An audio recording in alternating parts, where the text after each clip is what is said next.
So we are closing out our series called Comments today, last one. Been talking about how we conduct ourselves on social media. So today, I always kind of try to save the most important one for last. So today is more of a concept, it's more of a mentality, it's more of an attitude that we have, and it's way bigger than just social media, but it specifically seems to come out on social media. So it's a really important thing here. Ever notice how when you start to become a part of a group, like when you start to actually integrate yourself into, like when you join, move into a new community, when you join a gym, when you start to become like a member of a church or volunteer for a nonprofit, you start to, you want to start to like ask questions about the thing that you're considering joining, right? In the beginning, you're hesitant, and you should be, right? You're trying to figure out, you're asking like, okay, are these people weird? You're looking around. You're like, do they smell bad? Like, what you're trying to figure some stuff out about the people that are in this group. You want to know, like, about the culture of the place, right? Like, is it toxic? Are there gossip? Is it good? Is it healthy? Is it exciting? You want to know about the mission. Like, is there a purpose behind this? Like, what's it about? What makes this place tick? What's the point here? You have a lot of questions that you're asking as you're considering whether or not you want to like become a part of the group. And whether you realize it or not, subconsciously or consciously, you're answering those questions. And the thing you really want to know is like, can I see myself as one of them, right? You want to know, like, do I fit in with this group?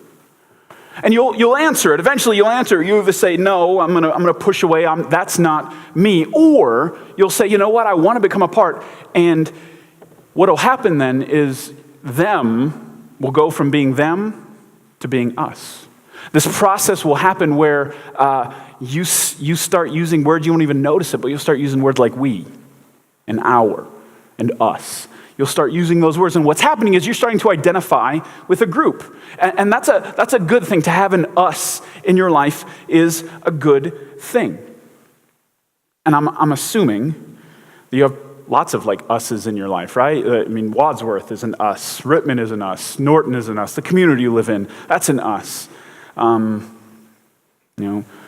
fans, Indians fans, that's an us. The gym you go to, if it's a good gym, it'll have an us feel to it. Boy Scouts, cheerleading, being in a band, all those things have like an us feel to them. So you have a bunch of different us's in your life.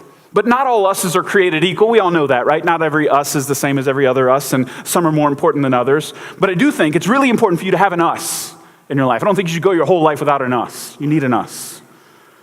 Matter of fact, next week we're going to start a little mini-series called Tribe, where we're going to talk about Mosaic as an us, as a spiritual us. And so if you're still kind of figuring this out, like, do we smell bad? And you're like not sure, these next couple weeks could be really cool weeks for you, so you can kind of come and hear about what we're all about at Mosaic as an us. But you know what happens the moment you identify with an us? You create a them, right? Automatically. When an us is created, a them pops up, right? When you start to identify and share a common belief, a common identity with a group of people, a them emerges. People inside are us now.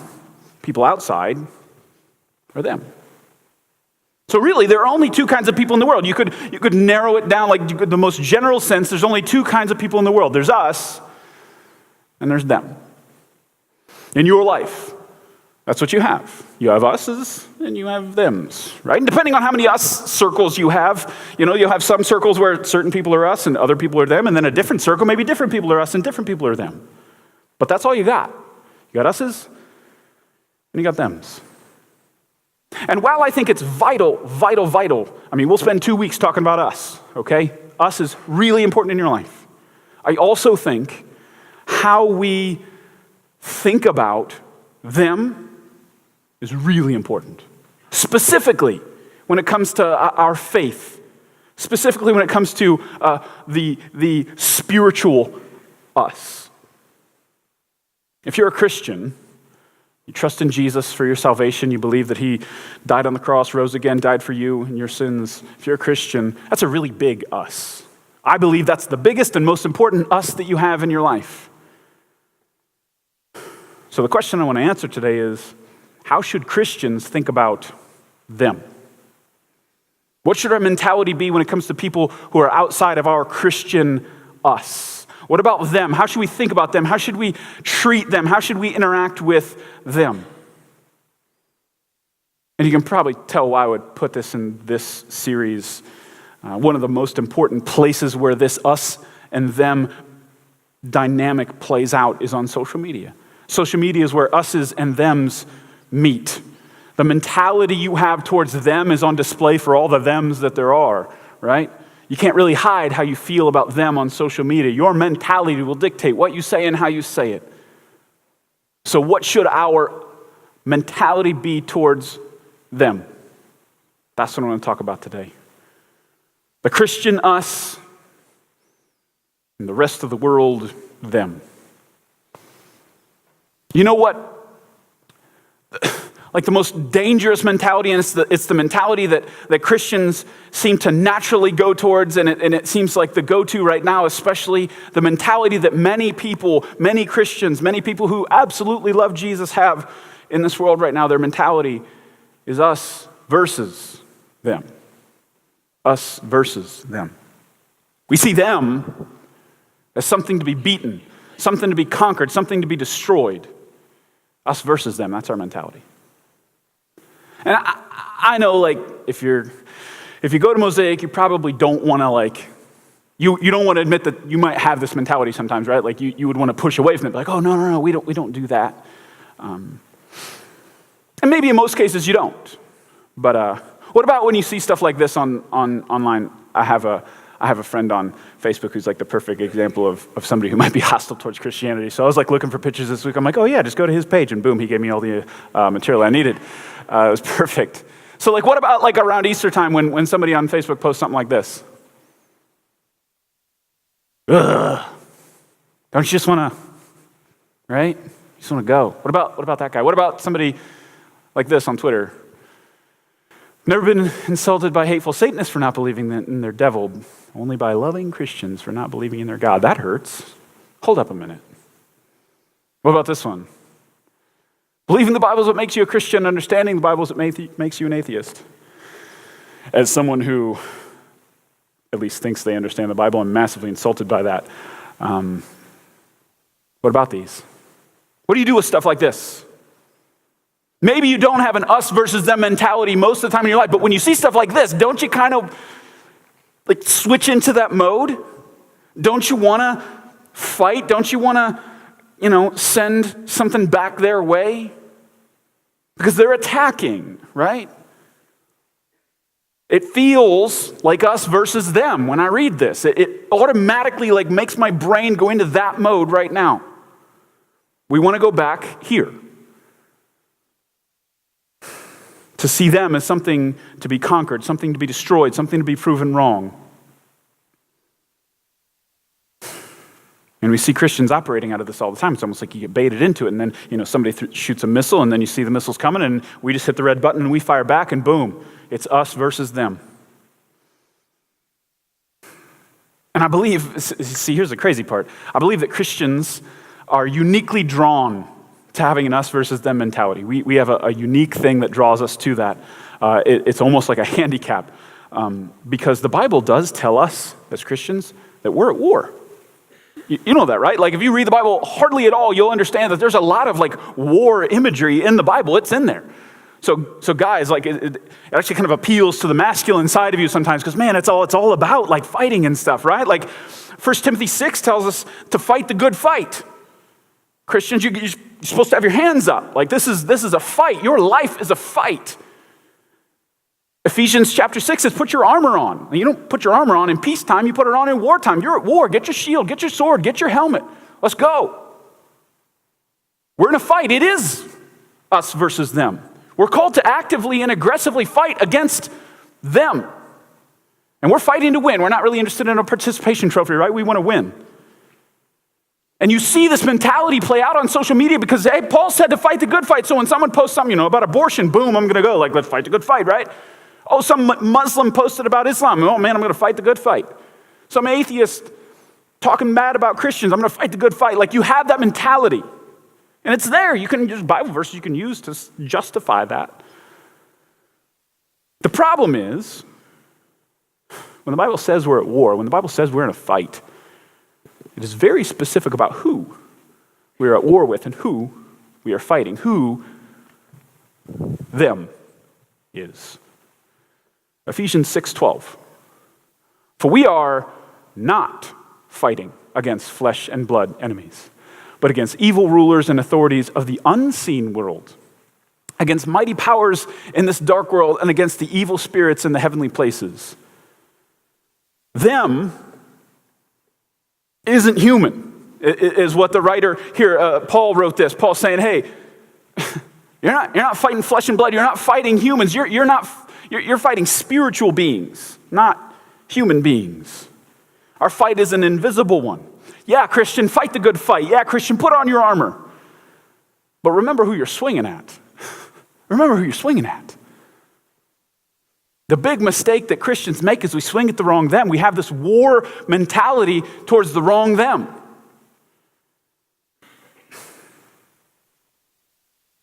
We fight a spiritual fight. Not a physical fight, not a Facebook fight, a spiritual fight.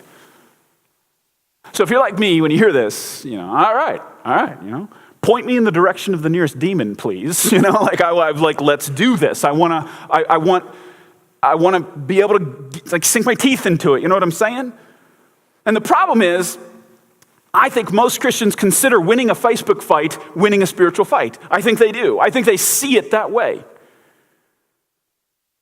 They see they see people who are not Christians as people who are working for the enemy, so to speak. So if I beat them, in a way, I won a spiritual fight if I can beat them, because they're working for the enemy.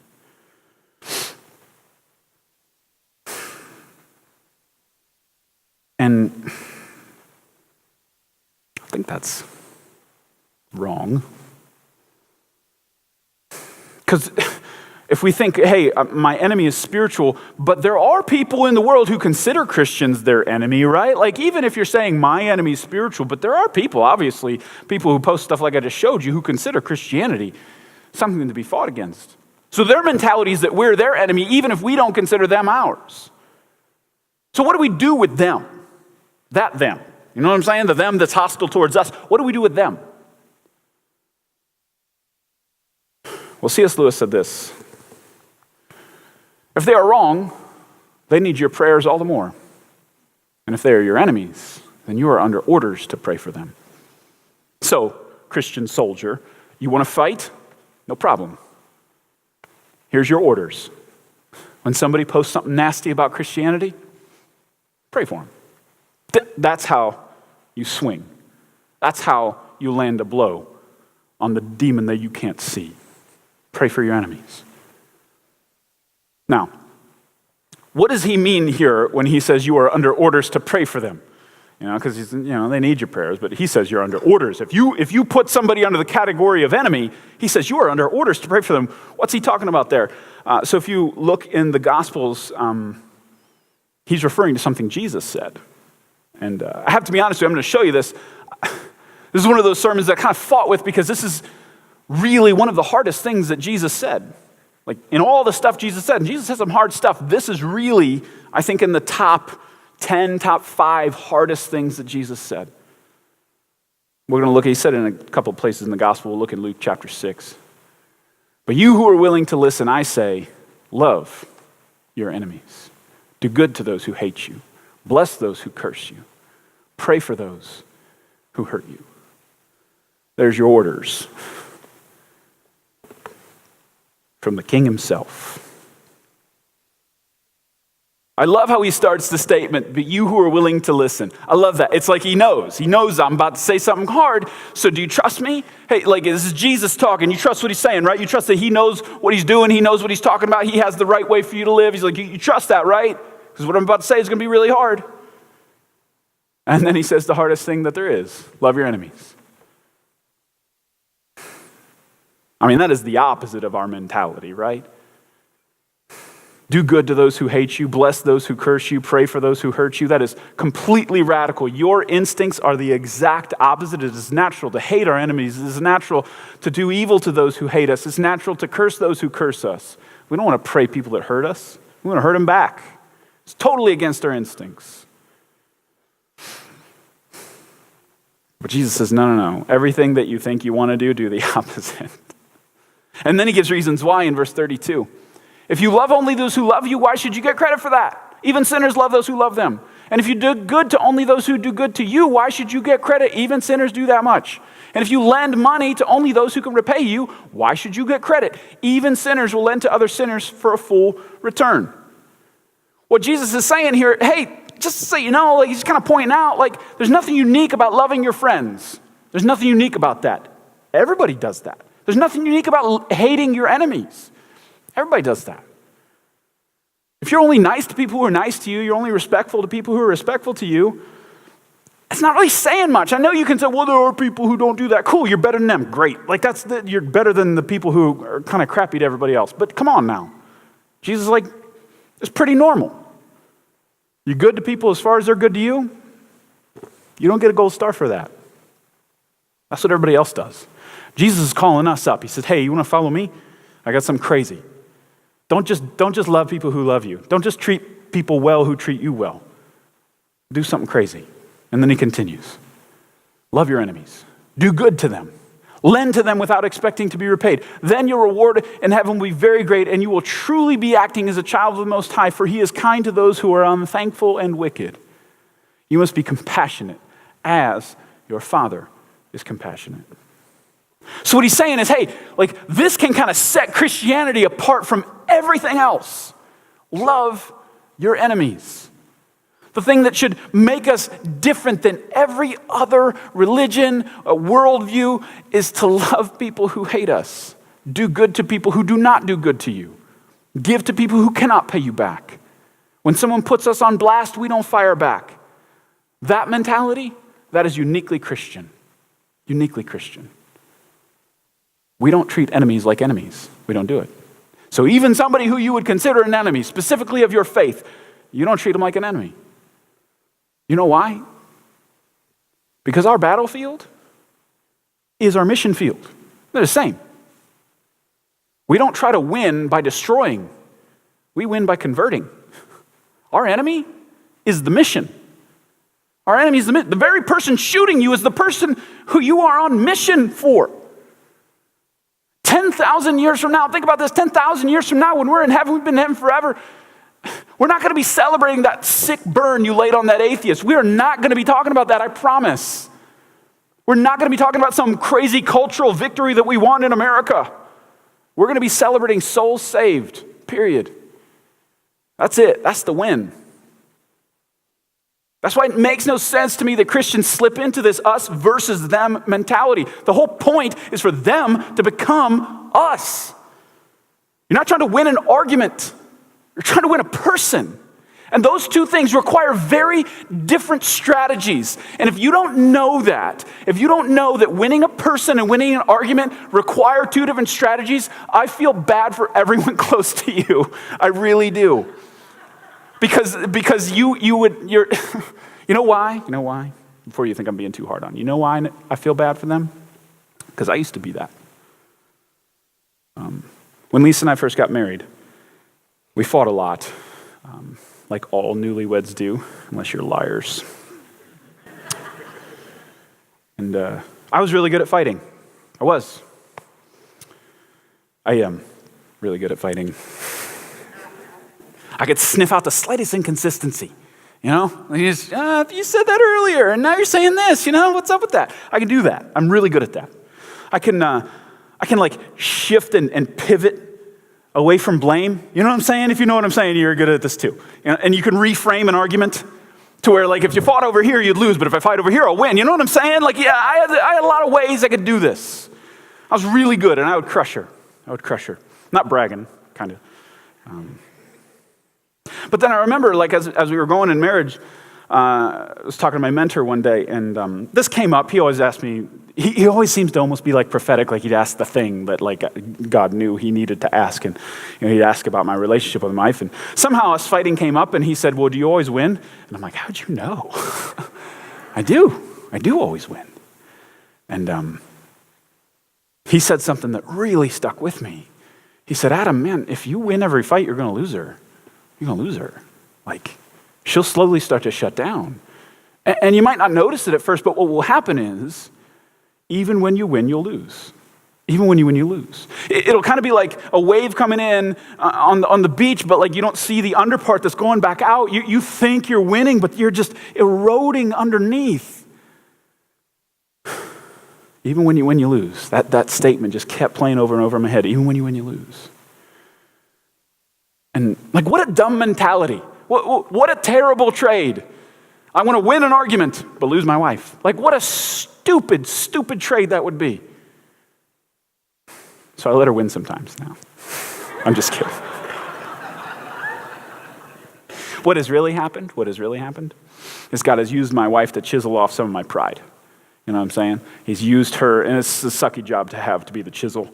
You know, you think the one being chiseled is a bad job, ask her about being the chisel. It's not fun in that role either, but I'm a lot better at apologizing than I used to be. And God has really worked on me on that, and he still is. But I said all that to say, I think we make the same dumb trade as Christians. We want so bad to win an argument, we lose the person. You know, I crushed it. No, you crushed them. And them was the mission. You totally missed the point. Winning the fight with your wife is not the point. Winning the person is. Winning the fight with the person who's not a Christian with the them is not the point. Winning the person is.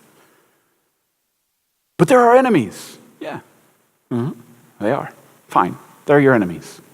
Can I show you one of the worst enemies in Christianity, in the history of Christianity, one of the worst? Acts chapter 8. Check this guy out, named Saul. But Saul was going everywhere to destroy the church. This is not hyperbole. This is not metaphor. He literally means destroy. He went from house to house, dragging out both men and women to throw them into prison. This guy, Saul, was serious. He was not posting snarky things on Facebook, okay? He was not mocking Christianity. He was out to destroy Christianity. Going house to house, don't care if you're a man, don't care if you're a woman, don't care, I'm going to throw you in prison. The only requirement for me to throw you in prison is that you're a Christian. Hated Christianity. If there ever was an enemy, him. Look, and it continues in Acts 9. Look, meanwhile, Saul was uttering threats with every breath and was eager to kill the Lord's followers. So he went to the high priest, he requested letters addressed to the synagogues in Damascus. He's taken this fight to other cities, asking for their cooperation in the arrest of any followers of the way, that's Christians, he found there. He wanted to bring them, both men and women, back to Jerusalem in chains. Them. He's highly motivated. He sees Christianity as them. He's not mildly interested in destroying Christianity. He's giving his life to it. He's passionate. He's organized. This guy, he's an enemy. Enemy number one in the first century. If you've been a Christian for, 5 seconds, you know this is not the end of his story, right? Believe it or not, this guy, on the way to this city to get them, God gets a hold of him. God gets a hold of him. And this enemy, he gives his life to Jesus. He goes from being them to being us. He stops hunting the church, and instead, he starts building it. And this guy, who's uttering threats with every breath and is eager to kill the Lord's followers, eventually he writes this in Philippians. For to me, living means living for Christ, and dying is even better. But if I live, I can do more fruitful work for Christ. So I really don't know which is better. I'm torn between two desires. I long to go and be with Christ, which would be better for me. But for your sakes, it's better that I continue to live. Same guy, uttering threats with every breath and eager to kill the Lord's followers. To live as Christ, to die as gain. Same guy. Saul became Paul. Them became us. Enemy became ally. You're not trying to win arguments, you're trying to win people. It requires a different mentality. It's not us versus them. It's us for them. Them is our mission field. We hope and work for them to become us. We are on a rescue mission for people who do not know that they need rescued. It requires a different, you don't shoot the hostage. You know what I'm saying? You don't shoot the hostage. The way to get at that demon that you want to fight is to love your enemies, pray for them, convert them. That's the head blow to the devil. You want to get after that demon, you pray for your enemies, you convert them. That's the way you land a punch on your real enemy. And for me, one of the best ways to remember this, it's not just to remember that Saul became Paul. This is important for me. Some of the people who are the nastiest to you on Facebook could have this kind of an experience. You know that? Some of the people in your life who absolutely hate Christianity, hate Jesus, this could be them. They could go from one end of the extreme to the other. Jesus can do that. That's important to remember. And that does help me in my mentality sometimes, because sometimes I want to fight, but I got to remember, no, man, God could get a hold of them, and they could be warriors in God's kingdom. I shouldn't be shooting them. I should pray for them. That's important. What's even more important is not just that some of them could become us. It's important for me to remember that I was a them. Super important for me to remember that I wasn't always us. Romans 5:10 says this, "For since our friendship with God was restored by the death of his Son, while we were still his enemies, we will certainly be saved through the life of his Son." Before you were saved, the Bible says, hey, before you accept Jesus as your Savior, you're an enemy. Before you accepted him. And maybe you don't like that. Some people don't like that. They're like, I wasn't his enemy. I got saved when I was 4. I wasn't his enemy. Fine. Then let's look at 8. Romans 5:8. "But God showed his great love for you by sending Christ to die for us while we were still sinners." God didn't wait for you to clean up. He didn't wait for you to get your stuff together. I mean, think about the Apostle Paul. He was on the road to go kill Christians, and God got a hold of him right there. He didn't say, "Hey, Paul, get your life together first, man. Can you stop this? Can you do a bunch of stuff?" No. Right there, God said, "Hey, I love you. Stop this. Turn around right now. I love you." It's the same thing. He didn't wait for you to get it together. Your life you didn't have to do a bunch of good things before God saved you. He saved you while you were still stuck in it. He died for you at your worst. See, you know when I'm the best kind of Christian for me personally? It's not when I've read my Bible for weeks in a row. It's not even when I've prayed a bunch. It's not when the moment after I put my tithe check in or the moment after I serve somebody. It's none of that. I'm the best Christian when I am acutely aware of my sinfulness and my brokenness, and at the same time acutely aware of God's love for me. Those two things at the same time. If those two things happen simultaneously, that is when I am at my best as a Christian. When I'm blown away that God would actually love me.